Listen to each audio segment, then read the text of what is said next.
उपमुख्यमंत्री एकनाथ शिंदे कोल्हापूर दौऱ्यावर आहेत। शिवसेनेच्या कार्यकर्त्यांना उपमुख्यमंत्री एकनाथ शिंदे संबोधित करतील। दुपारी 1 वाजता या मेळाव्याला सुरुवात होणार आहे। कार्यकर्त्यांना उपमुख्यमंत्री मार्गदर्शन देखील करतील। कोल्हापूरमध्ये एकनाथ शिंदे यांचा आज दौरा आहे। आगामी निवडणुकांच्या दृष्टीने शिंदे आपल्या कार्यकर्त्यांना काय मार्गदर्शन करतात हे पाहणं महत्त्वाचं असेल।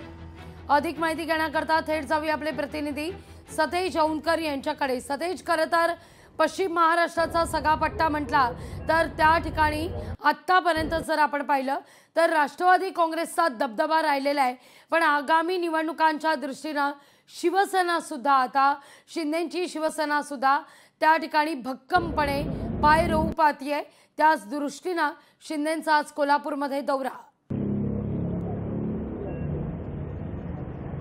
नक्कीच लागवी उपमुख्यमंत्री एकनाथ शिंदे आज कोल्हापूर दौऱ्यावरती आहेत आणि या दौऱ्यादरम्यान ते गटप्रमुख आणि कार्यकर्त्यांचा जे आहे तो मेळावा घेणार आहे। साधारणतः दुपारी 1 वाजता रामकृष्ण मंगल कार्यालयामध्ये हा मेळावा आहे तो पार पडणार आहे आणि त्यासाठी जय्यत तयारी अशी आहे ती करण्यात आलेली आहे।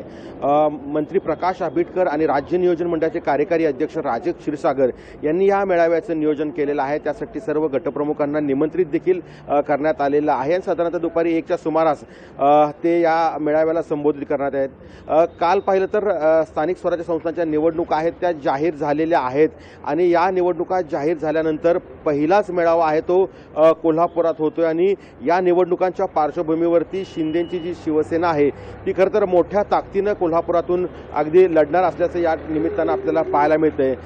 आणि या सगळ्या भाषणाच्या दरम्यान उपमुख्यमंत्री एकनाथ शिंदे हे कार्यकर्त्यांना आणि गटप्रमुखांना नेमका काय कानमंत्र देतात हे देखील पाहणं महत्त्वाचं ठरणार आहे।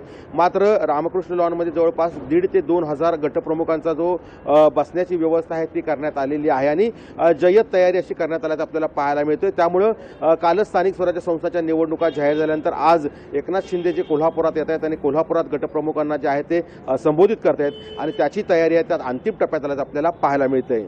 अगदी सतेज, धन्यवाद तुम्ही दिलेल्या सविस्तर माहिती करता। लोकशाही मराठी ऐका, पहा, जागरूक रहा।